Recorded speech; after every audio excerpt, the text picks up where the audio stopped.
किसी ने क्या खूब कहा है कि हार और जीत आपकी सोच पर निर्भर करती है। मान लो तो हार और ठान लो तो जीत। नमस्कार दोस्तों, स्वागत है आपके अपने YouTube चैनल ये कहानियाँ पर, जहाँ हम हर रोज़ छोटी छोटी कहानियों के माध्यम से कुछ सीखने की कोशिश करते हैं।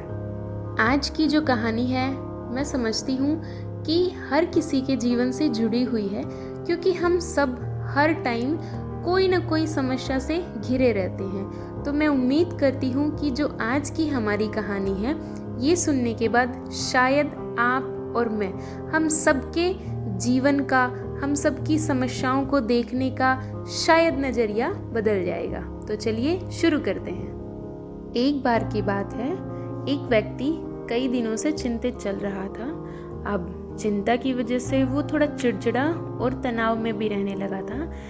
दरअसल बात ये है कि वो कुछ बातों से परेशान हो रहा था, जैसे कि घर के सारे खर्चे उसे ही उठाने पड़ते हैं, पूरे परिवार की जिम्मेदारी उसी के ऊपर है, और किसी न किसी रिश्तेदार का और मेहमान का उसके यहाँ आना लगा ही रहता है। इन सब बातों को सोच सोच के वो परेशान रहता था, और इन तनाव और चिंता की वजह से वो अपने डांट लगा देता था और अपनी पत्नी से भी छोटी छोटी बातों पर झगड़ा कर लेता था। एक दिन क्या हुआ कि उसका बेटा उसके पास आया और बोला, पापा पापा मेरे स्कूल का होमवर्क करा दो प्लीज़। एक तो वो व्यक्ति पहले ही तनाव में बैठा था और अपने बेटे से होमवर्क की बात सुन के उसको डांट दिया। अब डांट सुनने के बाद बेचारा बच्चा रोने लग गया और वहाँ से अपने कमरे में भाग गया। लेकिन जब थोड़ी देर बाद उस व्यक्ति का गुस्सा शांत हुआ, तो वह अपने बेटे के पास गया और देखा कि बेटा सोया हुआ है और उसके हाथ में उसकी होमवर्क की कॉपी है। उसने कॉपी लेकर देखी और जैसे ही उसने कॉपी नीचे रखनी चाही, तो उसकी नज़र बेटे के होमवर्क के टाइटल पर पड़ी। होमवर्क का टाइटल था, वे चीज़ें जो हमें शुरू में अच्छी नहीं लगती लेकिन बाद में वे अच्छी ही होती हैं। तो इस टाइटल पर बच्चे को एक पैराग्राफ लिखना था, जो उसने अपने मन के हिसाब से लिख रखा था।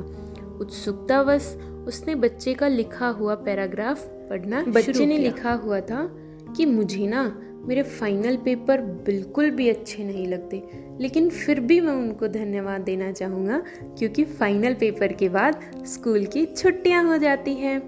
दूसरा पॉइंट उसने लिखा हुआ था कि मुझे ना ये खराब स्वाद वाली कड़वी दवाइयाँ बिल्कुल भी अच्छी नहीं लगती, लेकिन उनके लेने से मेरी बीमारी ठीक हो जाती है।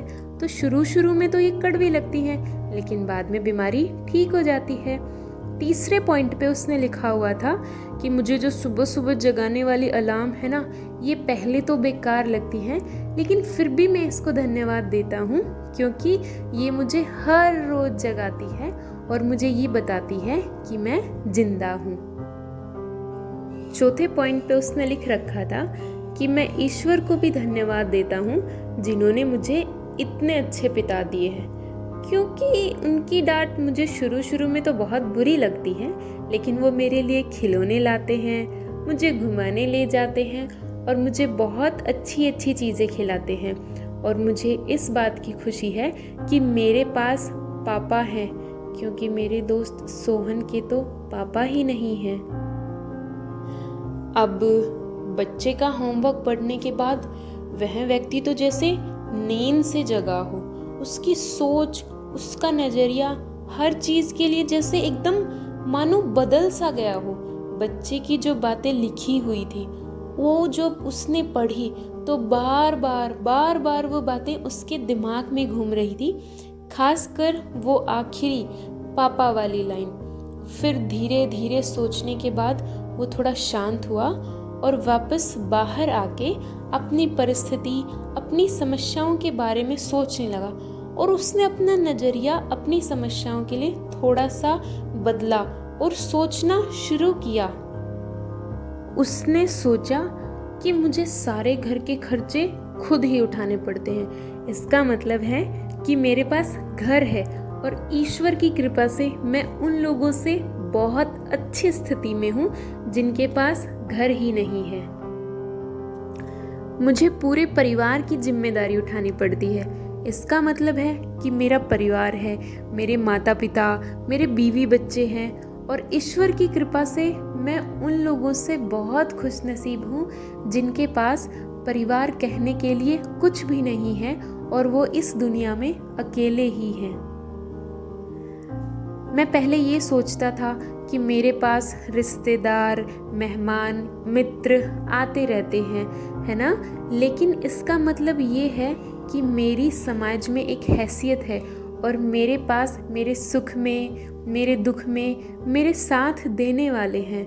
मेरे भगवान, तेरा बहुत बहुत शुक्रिया। मुझे माफ़ करना जो मैं अब तक हर चीज़ को समस्या के रूप में देखता था, मैं तेरी कृपा को पहचान ही नहीं पाया। इसके बाद तो जैसे उस व्यक्ति की सोच एकदम से बदल ही गई हो। उसकी सारी परेशानी, सारी चिंता जैसे एकदम से ख़त्म सी हो गई हो और वह एकदम से बदल गया। वह भागकर अपने बेटे के पास गया और सोते हुए बेटे को गोद में उठाकर प्यार से उसका माथा चूमा और अपने बेटे और भगवान को वह धन्यवाद देने लगा। तो इस कहानी से हम ये सीख सकते हैं कि हम सब की ज़िंदगी में समस्याएं हैं, किसी के में कम, किसी के में ज़्यादा, लेकिन है सबके में। और अगर हम उन समस्याओं के प्रति अगर अपना नकारात्मक रवैया रखेंगे तो मुझे लगता है कि हम हर टाइम समस्याओं से घिरे ही रहेंगे।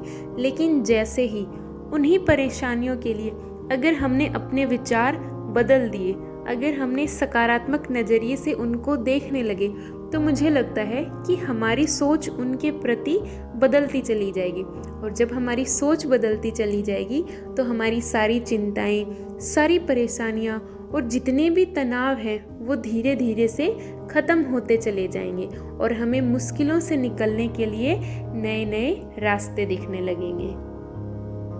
मैं मानती हूँ कि व्यक्ति जब चारों तरफ समस्याओं से घिरा रहता है तो अपने विचार, अपनी सोच बदल पाना थोड़ा सा मुश्किल काम लगता है।